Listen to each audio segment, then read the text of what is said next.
Welcome to the First Unitarian Church of Worcester, Massachusetts. I'm Sarah Stewart. I'm the minister here. It's wonderful to have all of you with us this morning. I'm leading worship this morning with our Director of Music, Allegra Martin, our Director of Faith Development, Samantha Namath, Assistant Director of Faith Development, Abigail Hannaford Riccardi, and our broadcast tech, Eugene Rossi. Kate Sheehan is our head usher, and we are pleased to have Ulysses Logan back with us as our guest pianist and organist. I am very pleased to welcome this morning Chaplain Kye Flannery as our guest preacher. Kye is a humanist hospital chaplain in Worcester at UMass and a candidate for the Unitarian Universalist ministry. They practice Buddhist meditation and create metal sculpture, which, like chaplaincy, requires close attention for something beautiful and also perhaps surprising to emerge. Kye completed their Master of Divinity degree in 2014 at Harvard Divinity School with a focus on spirituality and social change. If you are ever a patient at UMass, you may see Kye as a chaplain, and I am very pleased to have them with us this morning. Here at First Unitarian Church, we strive in loving fellowship to honor the sacred, connect with each other, and serve justice. We are a welcoming congregation. Whatever your age, race, class, or nationality, you are welcome here. Single people and families of all kinds are welcome here. Those of all physical and mental abilities are welcome here. LGBTQ folks are welcome here.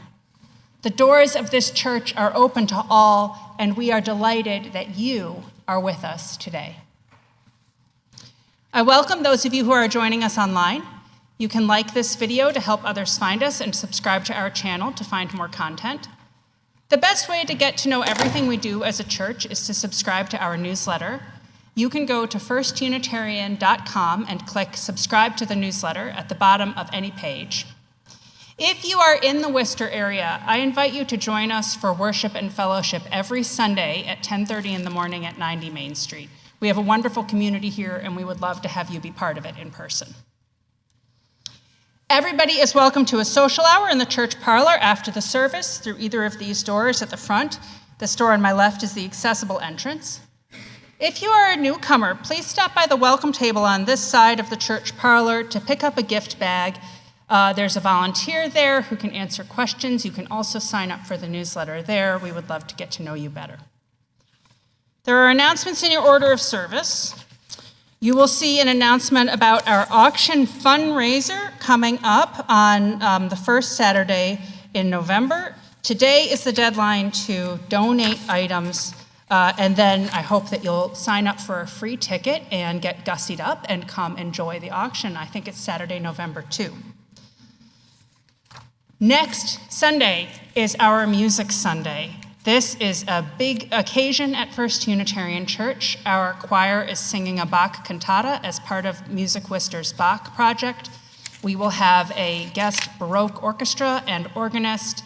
I understand that many singers, perhaps from all over Massachusetts or New England, are going to be joining us. Some of them might sing, some of them might observe. So it's going to be a big festive Sunday celebrating our music ministry. I hope you all can come. And along the same lines of music ministry, our children's choir has begun rehearsals. They will be rehearsing today with Allegra in the sanctuary at 12:15. So all children from 3rd to 8th grade are welcome to join the children's choir. This is the day the Lord has made. Let us rejoice and be glad in it.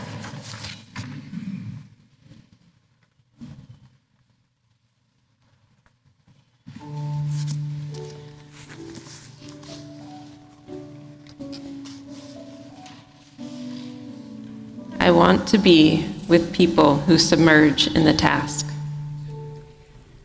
who go into the fields to harvest and work in a row and pass the bags along, who stand in the line and haul in their places, who are not parlor generals and field deserters, but move in a common rhythm when the food must come in or the fire be put out. The work of the world is common as mud. Botched, it smears the hands, crumbles to dust. but the thing worth doing well done has a shape that satisfies, clean and evident.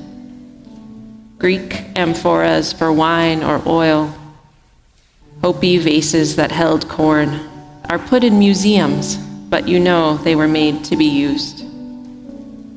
The pitcher cries for water to carry, and a person for work that is real.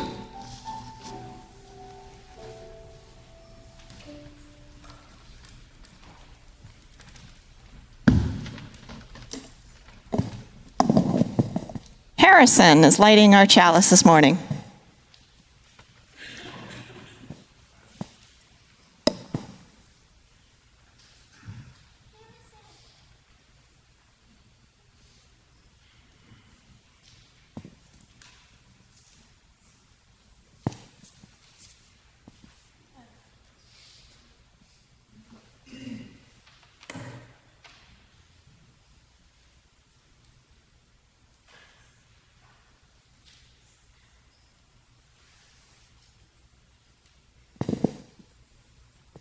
In the spirit of love. We light this chalice. Please rise and body your spirit to renew the covenant of our church with the words in your order of service and appearing on your screen. In the love of truth and in the spirit of Jesus, we unite for the worship of God and the service of all.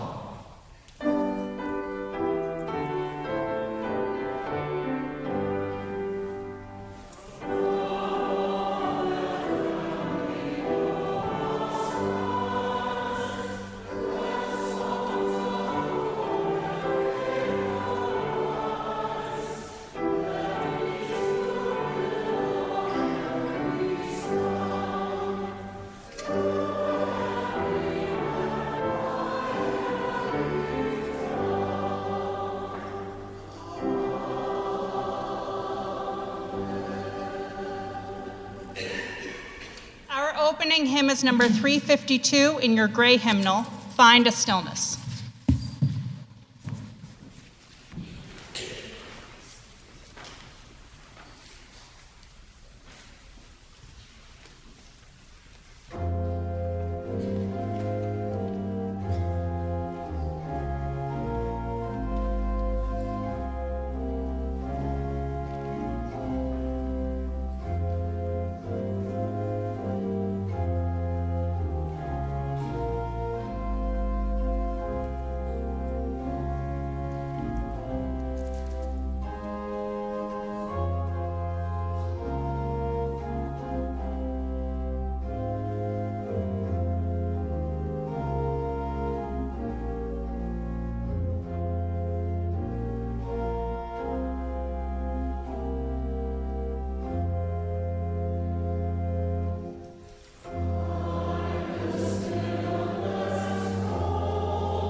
Please be seated.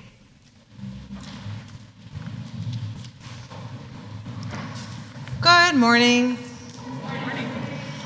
This morning, our middle school youth in Bicota had met downstairs in the Landers area, and some are still helping prep the lunch for today as well. After church today from 12 to 1, Wire U2, our high school youth group, is meeting in their youth lounge. And then from 1 to 2 is our parent meeting for our Whole Lives, our human sexuality program for our high schoolers. That is from 1 to 2 in the chapel. The teens are not meeting today, and their first session is next Sunday from 1 to 4, and that'll be in the Landers area. Today's story is from Zen Shorts by J. John Moose. "Michael, there's a bear outside," said Carl. "A what?" said Michael. "A bear. He's really big, and he's in the backyard." "What's he doing?" Michael asked. "He's sitting. He has an umbrella," said Carl. "An umbrella?" Michael and Carl raced outside. "I'm sorry for arriving unannounced," said the bear. "The wind carried my umbrella all the way from my backyard to your backyard.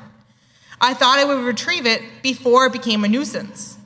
He spoke with a slight panda accent.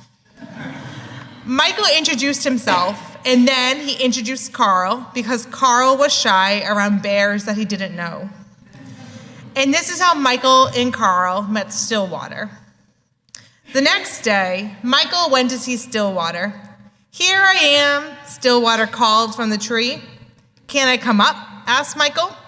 "If you are careful," said Stillwater. "What if we could fly?" said Michael. "We could cast shadows on clouds," said Stillwater. "But what if we fell?" said Michael. "If we fell, we might break something," said Stillwater. "That would be bad," said Michael. "Maybe," said Stillwater. "Maybe?" asked Michael. And Stillwater told a story. The Farmer's Luck. There was once a farmer who had worked his crops for many years. One day, his horse ran away. Upon hearing the news, his neighbor said sympathetically, "Such bad luck." "Maybe," the farmer replied. The next morning, the horse returned, bringing with it 2 other wild horses. "Such good luck," the neighbors exclaimed. "Maybe," said the farmer. The following day, his son tried to ride on one of the untamed horses, was thrown off, and broke his leg. Again, the neighbors came to offer their sympathy. "Such bad luck," they said. "Maybe," answered the farmer. The day after that, military officials came to the village to draft young men into the army to fight in a war. Seeing that the son's leg was broken, they passed him by. "Such good luck," cried the neighbors. "Maybe," said the farmer. "I get it," said Michael. "Maybe good luck and bad luck are all mixed up. You never know what will happen next." "Yes," Stillwater agreed. "You never know." The day after that, Carl went to visit Stillwater. "Michael said I couldn't bring over our stuff to go swimming. I'm mad at Michael. He's always telling you what to do, so I brought everything with me." Said Stillwater. "It's a little pool. I don't know if all those things will fit." "Let's see," Carl said. "Let's see," said Stillwater.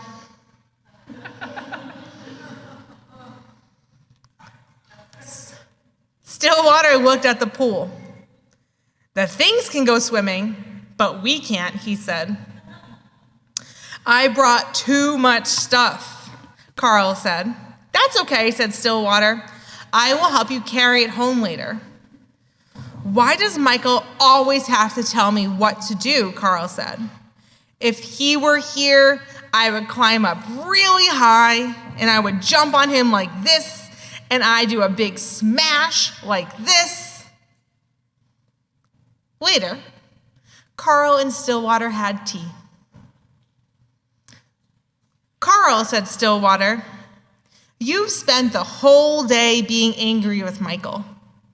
Did you notice what fun we had? Carl watched the steam rise from his cup.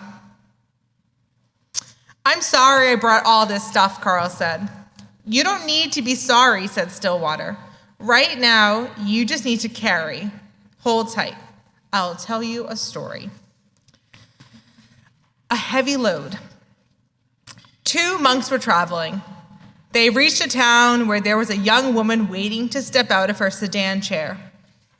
The rains had made deep puddles, and she couldn't step across without spoiling her silken robes. She sat there looking very cross and impatient. She was scolding her attendants. They had nowhere to place the packages they held for her, so they could not help her across the puddle. The younger monk noticed the woman, said nothing, and walked by. The older monk quickly picked her up and put her on his back, transporting her across the water and put her down at her gate. She didn't thank the older monk. She just shoved him out of the way and left. As they continued on their way, the young monk was brooding and preoccupied. After several hours, unable to hold his silence, he spoke out. That woman back there was very selfish and rude. But you picked her up on your back and carried her. Then she didn't even say thank you. I set the woman down hours ago, the old monk replied. Why are you still carrying her? Do you think you have carried it long enough? Asked Stillwater to Carl. Yes. Good, said Stillwater. And this is how Michael and Carl and Stillwater became friends.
I'd like to invite all my children, friends, youth, and volunteers to the Landers area for our faith development classes. We have our spirit play class with Abby and Shannon today for nursery through grade 1. And then we have our Soul Matters class for our elder youth. Thank you.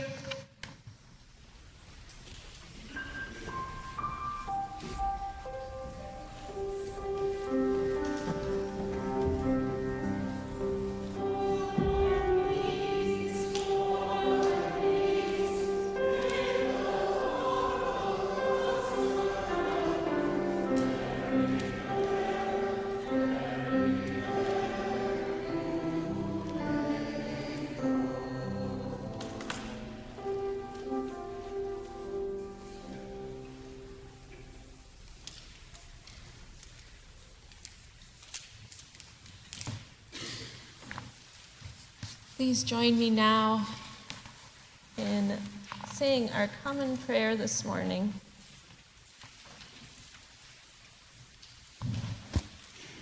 Which is printed in your bulletin. Breath that flows through each of us.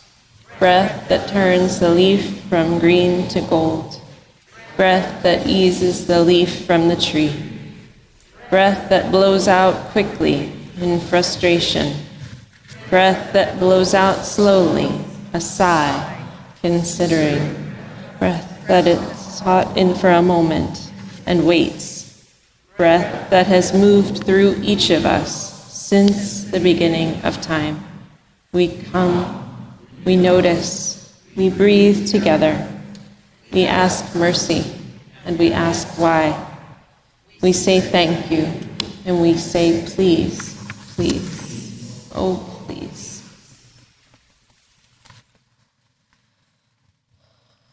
Now enter into a time of silent meditation.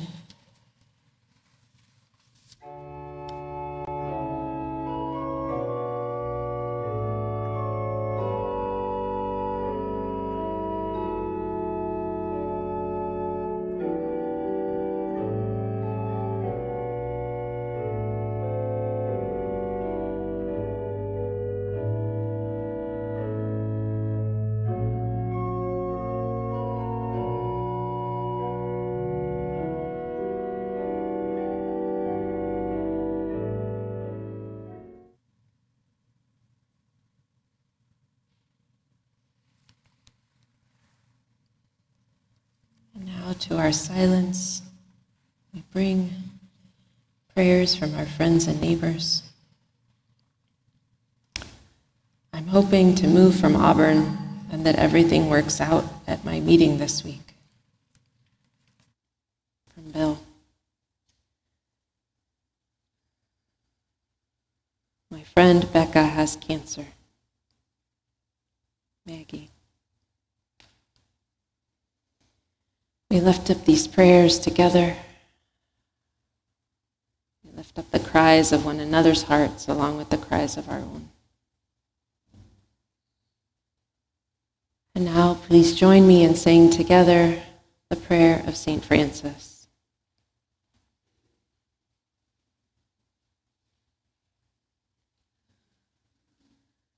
Lord, make me an instrument of your peace. Where there is hatred, let me sow love. Where there is injury, pardon. Where there is doubt, faith. Where there is despair, hope. Where there is darkness, light. Where there is sadness, joy. O divine Master, grant that I may not so much seek to be consoled as to console, to be understood as to understand, to be loved as to love. For it is in giving that we receive. It is in pardoning that we are pardoned. And it is in dying that we are born to eternal life. Amen.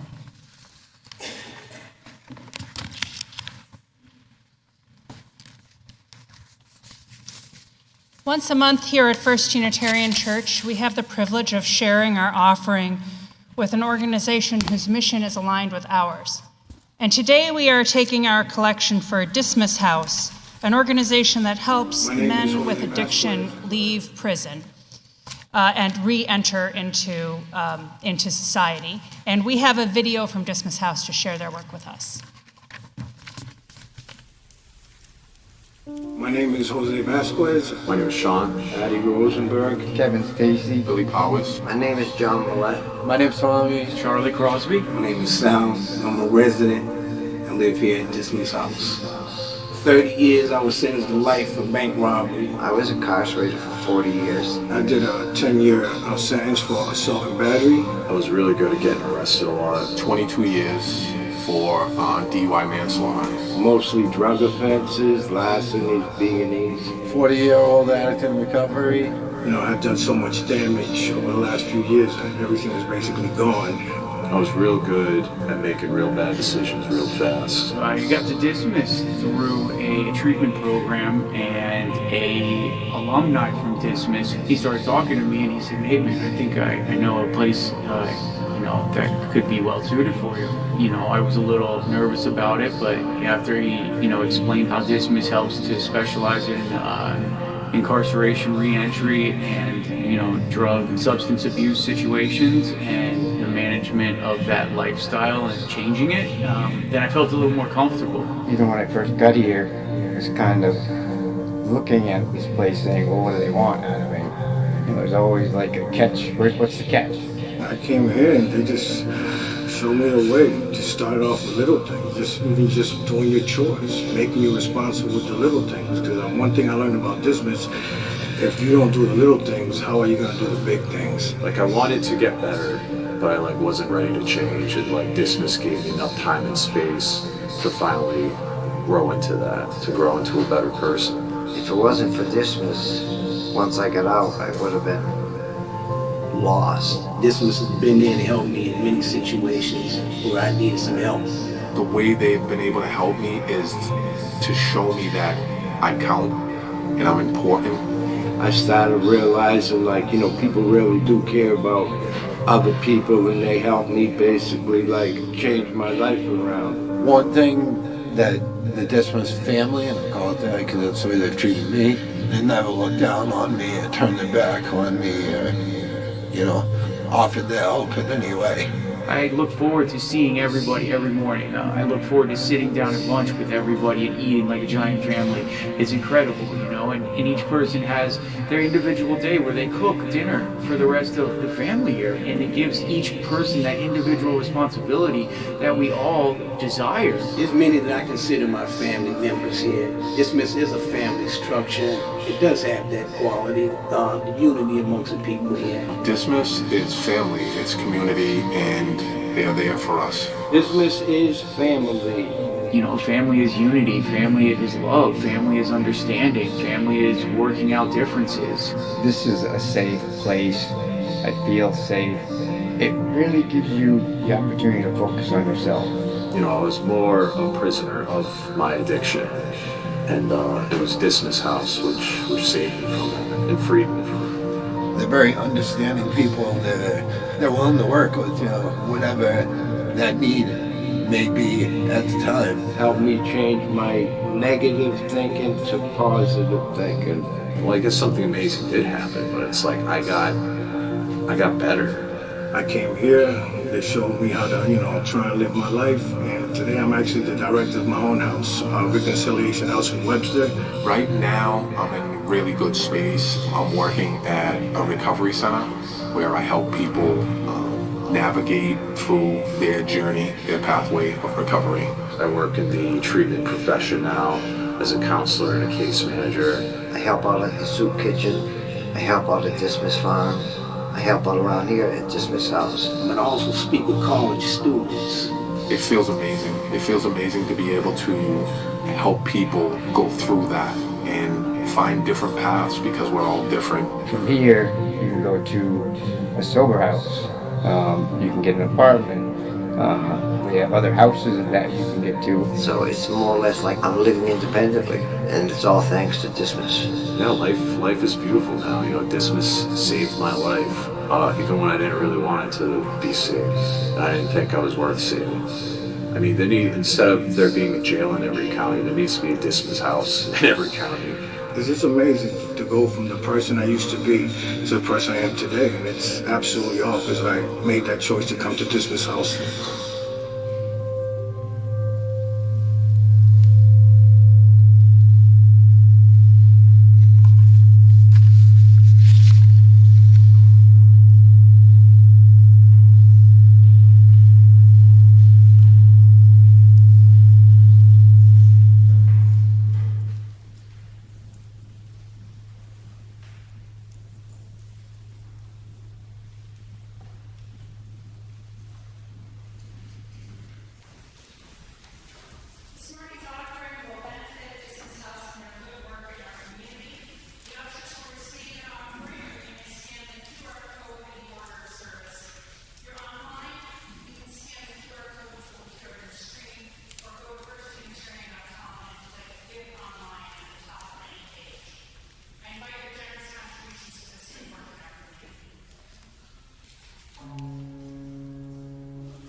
Our scripture reading this morning comes from the Gnostic Gospels. This is verse 70 of the Gospel of Thomas. If you bring forth what is within you, what you bring forth will save you. If you do not bring forth what is within you, what you do not bring forth will destroy you. Bless the reading and the interpretation.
Our reading this morning comes from Mary Oliver. Who made the world? Who made the swan and the black bear? Who made the grasshopper? This grasshopper, I mean. The one who has flung herself out on the grass, the one who is eating sugar out of my hand. who is moving her jaws back and forth instead of up and down, who is gazing around with her enormous and complicated eyes. Now she lifts her pale forearms and thoroughly washes her face. Now she snaps her wings open and floats away.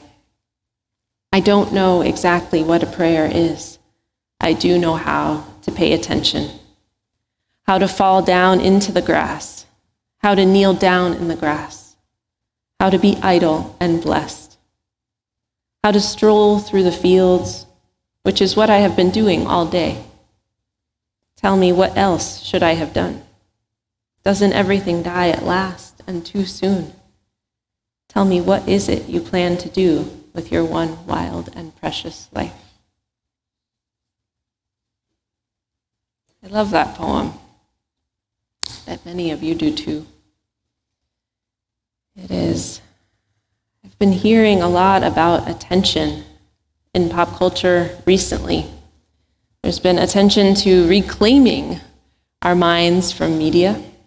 Attention is wrapped up in each of the 5 love languages: touch, acts of service, quality time. And for instance, the 5 A's of love recommended by psychotherapist David Richo: attention, allowing, affection, acceptance. So I'm a chaplain and I work at UMass Hospital with some of you here. And in my work, you could think of it as an offering each day of sacred attention.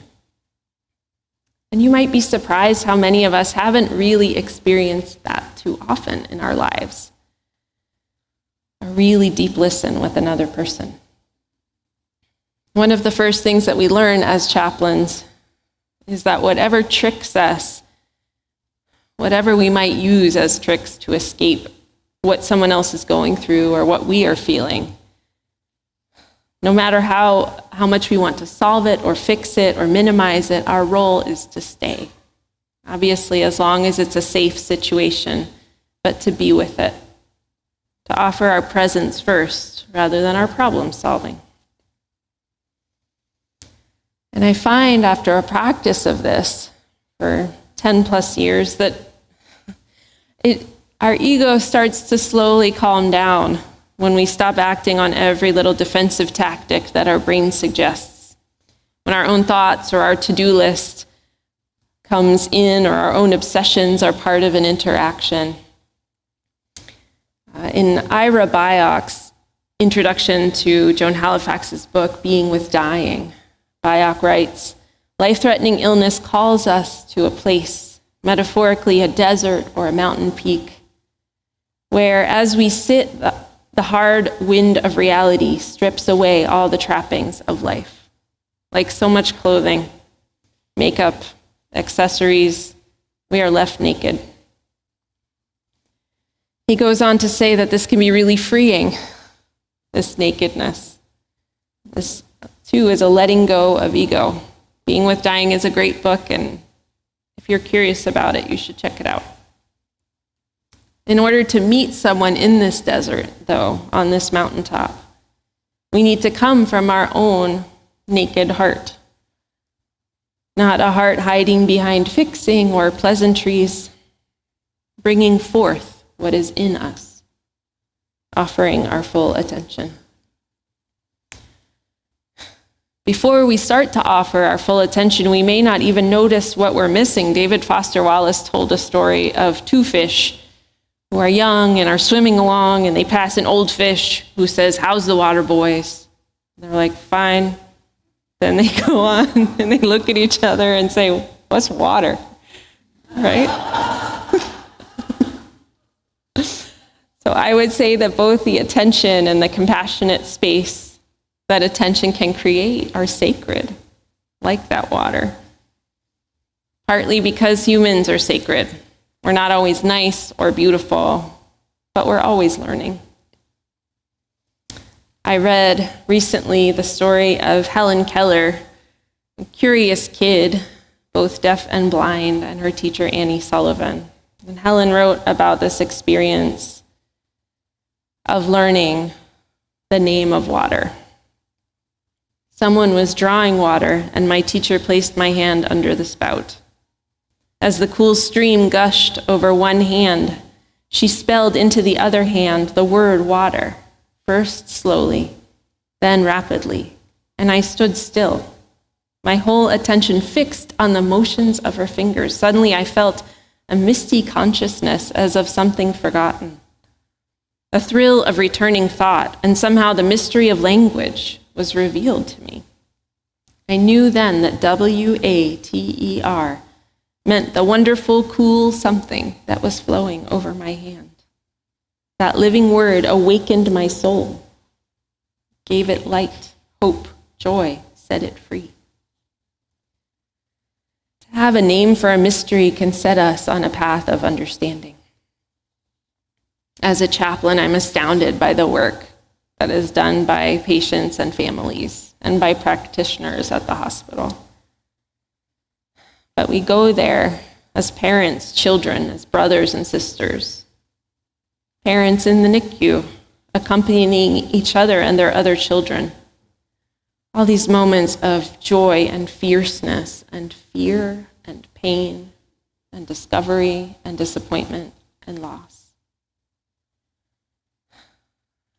As parents accompanying other young ones through unknowns, we may also be at the hospital as children accompanying our parents on a journey of changing abilities.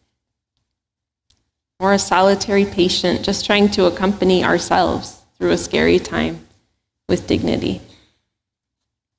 This year, a patient asked me, and this is somebody who had been addicted to substances, different substances since her teenage years, and learned she was facing a terminal diagnosis. I was trying to figure out what she wanted, how she wanted to live with the time that she had left. She said, I know how to give myself what I want, but I'm not sure I really know how to love myself. How do you really love yourself? Those are the kinds of questions. When somebody asks that, you leave that space for attention. To answer honestly, with varying levels of energy, we love ourselves, with varying levels of insight and living each day with mistakes. As any parent knows, as my sister and I talk about with my nephew, when we make mistakes, we mend them. But it's not just about apologizing, it's about making amends, making it right, bringing forth what is within us. Courageous attention can help us do that. And allowing someone the space to really hear their own thoughts is revolutionary. Paulo Freire was a 1970s educator with farm workers in Brazil. He wrote a really good book called Pedagogy of the Oppressed. He talks about coming to consciousness, what it is to liberate oneself, and how do we help each other to be liberated.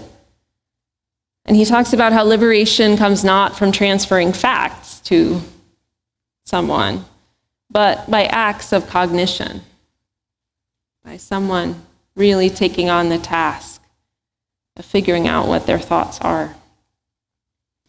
Acts of presence, love, and witnessing allow others to acknowledge their own competence and courage, and to ask their own questions. Sacred attention can also help us understand when our cognitive habits aren't helping us. So depression can look like a lot of things, and I know this firsthand. There can be low energy. There can be difficulty just getting through a day. But for me, the hardest part is the stories, the depressed or anxious stories. Oh, you're no good. You'll never get it right. You haven't built anything. You have no purpose. Everyone is thinking something terrible about you. And I'll say that this also comes up in the hospital.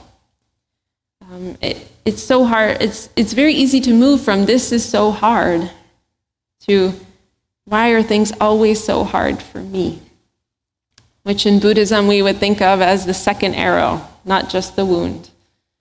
but the wound on top of the wound. With attention, we can notice when someone, or we ourselves, is engaging in this kind of thinking, picking up a storyline that isn't helping.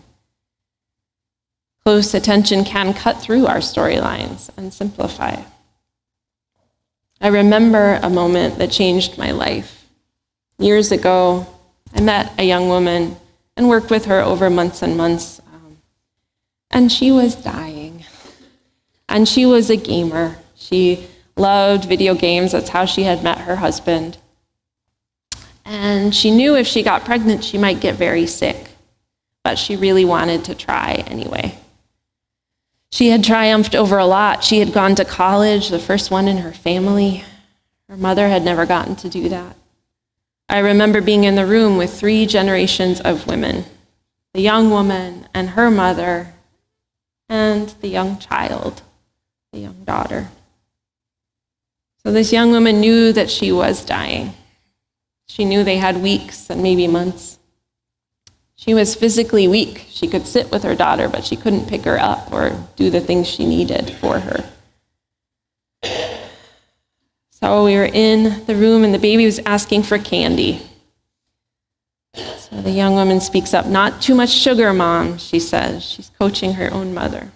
Just let her tell you what she wants, but she's going to want everything. But just give her 2 options. She has to choose one or the other. The young woman with more education was trying to show her mother of another generation how to take care of this precious gift, this young daughter. And her mother was listening. Her mom couldn't fully understand all the gifts that her daughter wanted to give to her granddaughter. And she herself, the grandmother, had been a mom before you could share parenting secrets on blogs or on TikTok.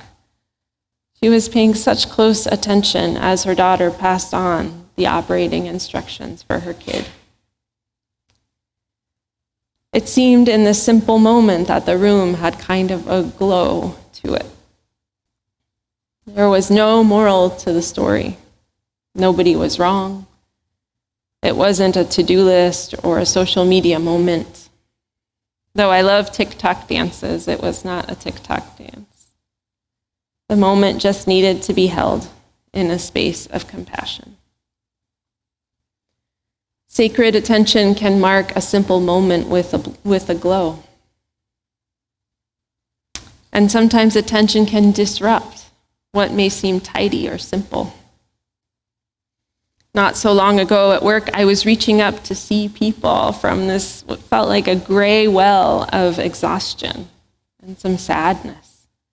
And I had thought I was hiding it so well. You know how you wear bright clothes when you really need to pull it out?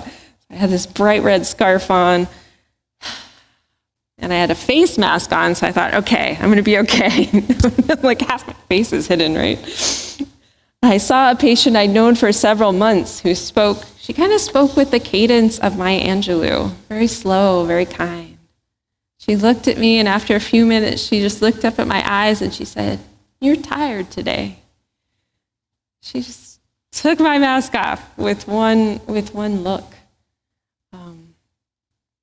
She asked about me, and she gave me a gift in that moment.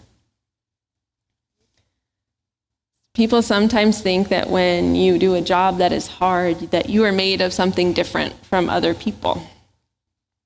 You do have special training, but you're really learning just like anyone else. And I've been learning how to take care of myself on a gentle and deep level. Sacred attention is also the only path that I can think of that really leads to deep self-care. The path to gentle care is through our attention. Noticing when we need to pee, noticing when we're getting nervous, noticing what is underneath our procrastination or what others bring up in us, our thoughts and our feelings. When we give our attention to others, we also need to be careful of attending to ourselves. Many of us have discovered later in life that we may identify as neurodivergent. We have ADHD, Many in my family are on the spectrum of autism. And I personally always work at moving past what I think I should feel to understanding what I truly do feel. And then allowing that into relationships, that act of love, in patient rooms or with our families or with our communities. That insight doesn't have to be complicated. It can be something simple. I feel surprised. I feel dissatisfied. I feel sad. My instinct tells me there's something else going on here, that maybe this isn't the whole truth. Our feelings and instincts point us, but they don't always tell us what we need to do. It's not a direct path, right? But that attention opens up the sacred space to explore. Slowing down our words to slowing down what we notice gives us space to choose our reaction. And our reactions can help us to build trust, ask better questions, ultimately to build peace. We often talk about when we need a pause, taking a deep breath. Let's take a deep breath together. And I will say that for me, I've learned when it's something powerful like anger or frustration, I need 2 deep breaths, maybe more, but certainly 2. You want to take 2 deep breaths with me?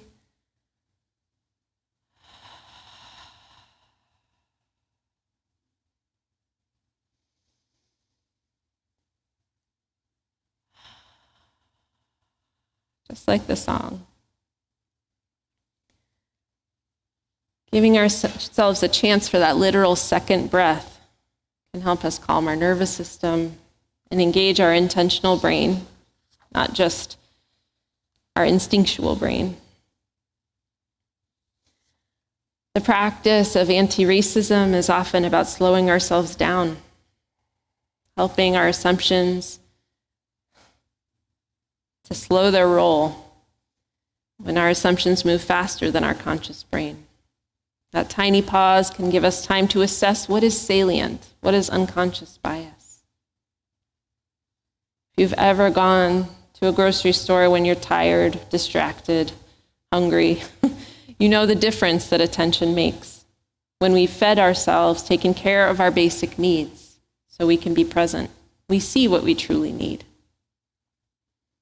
What is just habit or attractive packaging suddenly doesn't speak so loudly to us. Dan Shapiro and the folks at the Harvard Negotiation Project talk about how at any negotiation table, we all have needs that can get in the way of a negotiation if those needs are not attended. One of those needs that sticks with me, having read some of the books that they put out, is the need to have our contributions understood.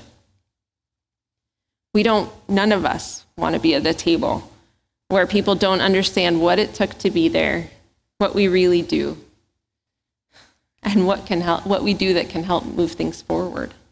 We can see people in the light of our sacred attention. And if we can do that, then we can help them move forward together. I love the song this morning, just being so thankful for the seasons and for the natural world. That is a place where we can tune in our sacred attention, building our own peace by noticing moments, by noticing nature. I hope you've been noticing, as I have, these perfect fall days, these perfect trees, just incredible in their moments, in their colors. We think of love languages. Quality time is one that we can practice with ourselves. Cancer survivor and spiritual thinker Mark Nepo is an author of several lovely books of contemplations and suggests that we try a practice of sacred attention when we're trying to transform something in our lives. He has this idea that if you're looking at transforming something in your own heart, that you attend to how transformation happens in your ecosystem. Go outside, he writes, put your hand on a tree or a bush, look at it, and try to understand that this being in front of you is turning harsh sunlight into sugar. Then go about your day, imagining turning heat into sweetness, which I love as an idea. There was a dear patient I met, an older woman who loved for me to read the Bible to her, and she loved the History Channel and this particular documentary about how Jesus was an alien, or could have been an alien. So she was equally into both of these things. And she had not had an easy life. She was hurt on the job. She had pain medicines and made some mistakes, but not giant mistakes, but her kids were taken from her. This was probably 30, 40 years ago. One of her kids ended up dying, and here she was dying of cancer. And also gracious. She was so gracious, so curious, so humble. I've heard that phrase like walking lightly on the earth, and I don't know if I do that necessarily, but I feel like she was somebody who walked lightly on the earth. She was just always curious. I asked her how she could find such peace after so many difficult things had happened. Now she was in this phase that we can come to if we're lucky and we have a little time to reckon with dying, where we can think about, like, what is it all meant? I just asked her, how could this, how are you here in this way? How are you such, she felt like she was teaching people from her hospital bed. I said, how did you do this? And she said, her words about transformation, which came through grief and aloneness and so many years. She said, I decided not to hate what hurts me. And I printed that one out, and I've kept that on my wall, and I have given it to many other people, because it is just wisdom that I'm going to reckon with for my whole life, I think. I don't know if you're familiar with Sister Corita Kent. She's this beautiful artist. She's a printmaker. She has this incredible, so she's wearing all black and white. She's a nun, and she makes these prints that are just incredible colors, just rainbows of color and design and all these lovely things. And she was an art teacher at Immaculate Heart College. One of her rules for her students is to pull everything out of your teachers. Or, as we're talking about this morning, life and the situations that we face. To pull everything out of it that we can. If we think of this life and every experience as a teacher, we can once again return to Paulo Freire, who wrote, "The teacher is an artist, but being an artist doesn't mean that he or she makes the profile, makes the student, shapes the student. What the educator does in teaching is to make it possible for students to become themselves." Giving this sacred attention helps us and helps others to become ourselves. They help us to become who we are. We are in a Jewish holiday season right now after Yom Kippur called Sukkot. This is a holiday that celebrates the rebuilding of the temple. And the practice is to build a temporary shelter outdoors. It's called a sukkah, and to spend time there, preferably eating a meal at some point during this week, this holy week. To simplify and also give new attention to the practice of a family meal. To really think about what shelter and our everyday practices mean to us so they don't become run-of-the-mill. Thinking about the purpose of eating together, thinking about the purpose of shelter, and remembering that we carry with us a movable feast, as Ernest Hemingway put it. Like the sukkah, that's temporary shelter where we create a space of compassion for another person, where we spend some time creating that shelter for others. we get to shelter there too. Right? When we can create a compassionate space for ourselves, we can welcome other people into it as well. And it kind of works the other way. If we can create deep listening for another person, we can also step into that space of shelter, of kindness and generosity. So I would just close by saying that when we're giving space for anyone's healing, anyone, we're engaging in tikkun olam, putting the world back together, putting ourselves back together, which is difficult and which is sacred. Thank you, friends.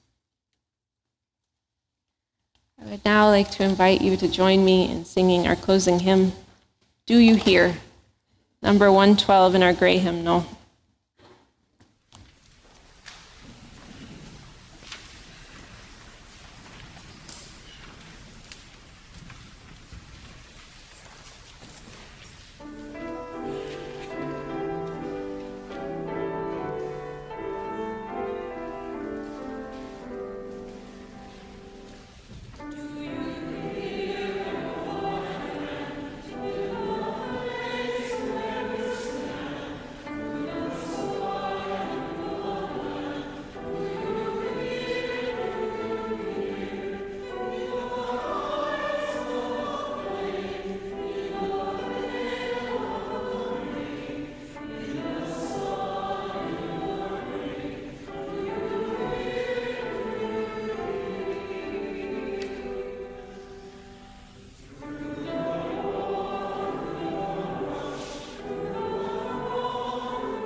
Go forth into the world in peace.